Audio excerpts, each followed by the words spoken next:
Como imaginou na sua alma, assim é. Provérbios 23, verso 7. Com esta escritura, nós abrimos a nossa reflexão para meditação nesta manhã.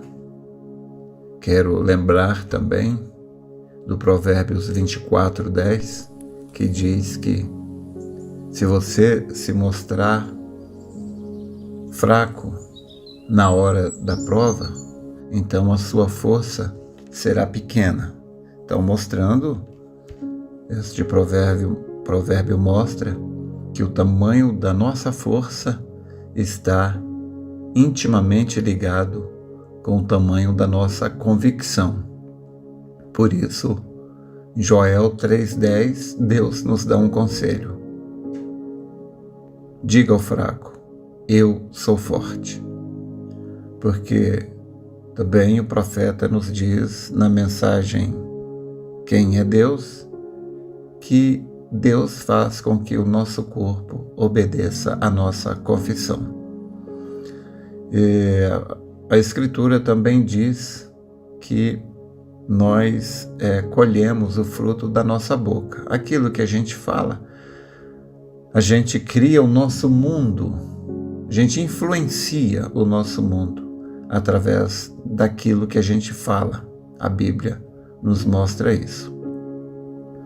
Então, nós vamos refletir um pouquinho nesta manhã sobre a importância da convicção. O que é convicção? Convicção é aquilo que você pensa a respeito de algo, mas nós estamos aqui nos referindo ao que alguém pensa acerca de si mesmo. Então, as convicções, elas existem em vários níveis. Então, um nível mais fraco é uma mera opinião, um pensamento. É um nível um pouco mais profundo, é uma convicção. E em um nível mais profundo ainda, visceral, lá no âmago da alma ou no subconsciente, aquilo lá já não é mais uma convicção, já é uma crença. E não importa o que você crê.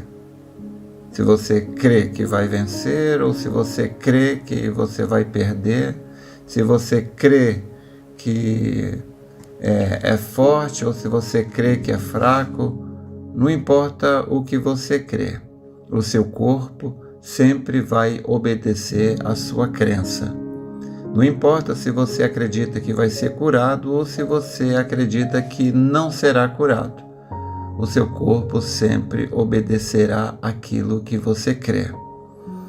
Mas a crença, ela muitas vezes, ela começa de uma maneira mais superficial, um pensamento, e que depois se torna uma convicção e, por último, se torna uma crença.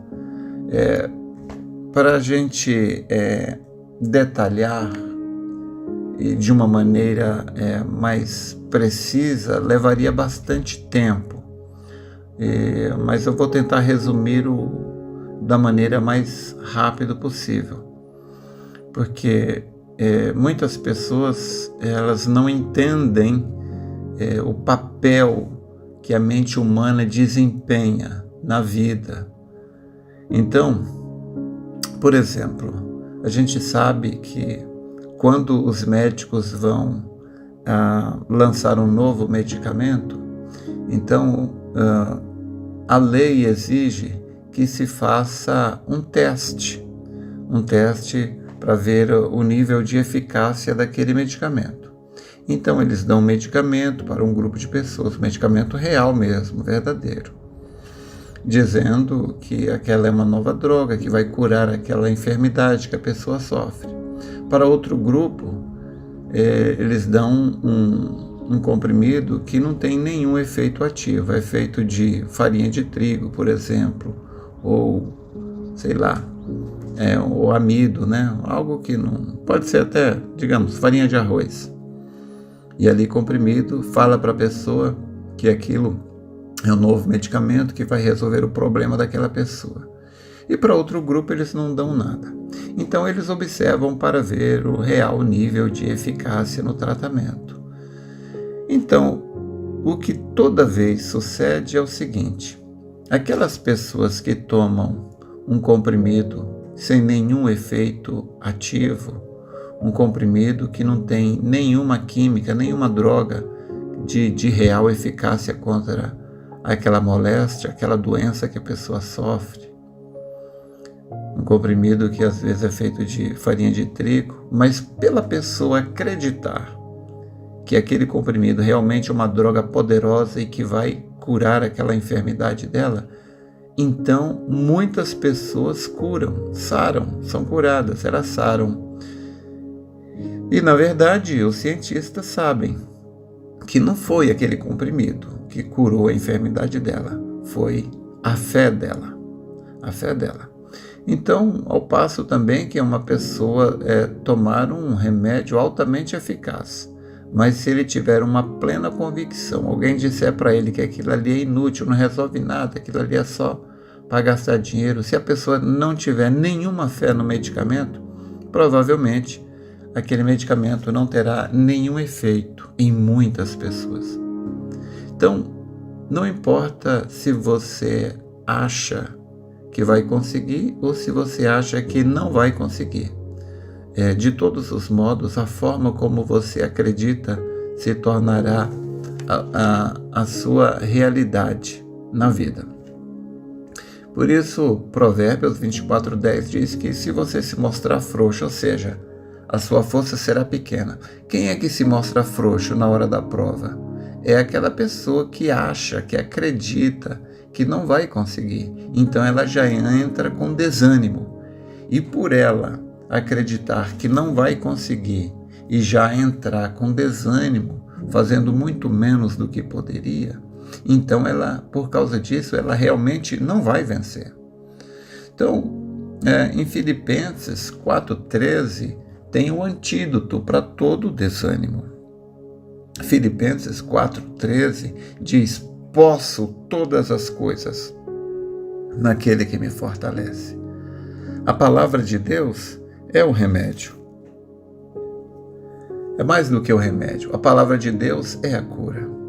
Então, o diabo tenta de todos os modos nos desanimar através de pessoas, muitas vezes até mesmo através dos pensamentos. O diabo entra em nossas mentes e ele cria pensamentos destrutivos, pensamentos que nos criam medo, porque assim como a fé traz um resultado positivo, o medo também é uma fé negativa. O medo é um poder negativo que traz também um resultado negativo. Então o diabo ele tenta nos amedrontar, mas a Bíblia, ela tem o antídoto, o remédio para todo medo. Então devemos sempre lembrar. Salmo 27, verso 1 diz: o Senhor é a força da minha vida. Filipenses 4:13 diz: posso todas as coisas naquele que me fortalece. Deixa eu contar uma pequena historinha sobre questão do medo, da convicção. Diz uma antiga fábula que um camundongo vivia angustiado com medo do gato. Então, um mágico teve pena daquele camundongo e o transformou em um gato também, que é para ele não ter mais medo do gato. Mas aí, o gato, ele agora que era um gato, ele mudou o medo. Não tinha mais medo do gato, mas agora passou a ter medo do cachorro. Então, o mágico o transformou em um cachorro. Então, ele começou a ter medo da pantera. E o mágico o transformou em uma pantera. Foi quando ele se encheu de medo do caçador. A essas alturas, o mágico desistiu. Então ele o transformou em um camundongo novamente e disse: Nada que eu faça por você, pequeno ratinho, vai te ajudar, porque você tem a coragem de um camundongo. O profeta desta era, quando ele entrou em um estádio para fazer um culto ali, ele viu que ali, acima da entrada, havia uma placa que dizia: o importante não é o tamanho do cão na briga, mas o tamanho da briga no cão. Então, não é o tamanho da pessoa, é o tamanho da coragem dentro da pessoa. Davi mostra bem isso. Davi era um garoto, Golias era um gigante. Mas Davi era pequeno por fora, mas ele era grande por dentro. Do mesmo modo, Sansão era pequeno por fora, mas ele era grande por dentro. Daniel, na cova dos leões, também pequeno por fora, grande por dentro. Cada herói, cada homem, cada mulher que venceu na vida, venceu baseado no tamanho da luta, da guerra, da coragem, da força que ele tem por dentro. Então, não importa o tamanho da luta que você vai enfrentar. O que importa é o tamanho da força, da coragem que você tem por dentro. E Deus quer que você vença. É por isso que existem as lutas. As lutas existem principalmente por dois motivos. Primeiro, porque Deus quer se manifestar, se tornar real na sua vida. E é nos momentos de lutas, de provas, que Deus então mostra o poder dele a seu favor. Foi assim na cova dos leões, na fornalha ardente, com Davi, com cada homem, cada mulher. É assim para cada enfermo que foi curado. Depois que você vence, então você volta como um vencedor. E você canta o cântico do vencedor. Mas para ter vitória, tem que haver lutas. É inevitável, é impossível ter vitória sem ter lutas.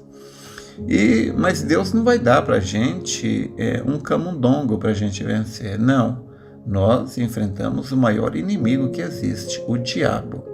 E o lugar onde o diabo vem para nos enfrentar, isto deve ser aprendido e nunca mais esquecido.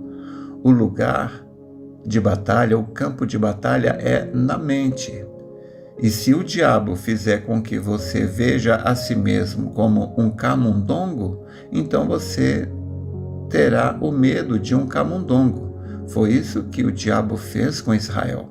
Israel fez com que eles vissem a si mesmos como um bando de gafanhotos, não é? E que iria lutar contra um bando de gigantes. Eles desistiram, porque eles viam a si mesmos como gafanhoto.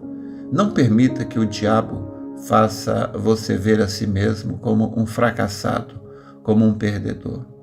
Não, você é mais do que vencedor. Lembre-se, Salmo 27, verso 1. O Senhor, Deus, é a força da sua vida. Não é a sua vida, não é a sua força mesmo, é a força dele em você. Filipenses 4,13. Você pode todas as coisas naquele que te fortalece.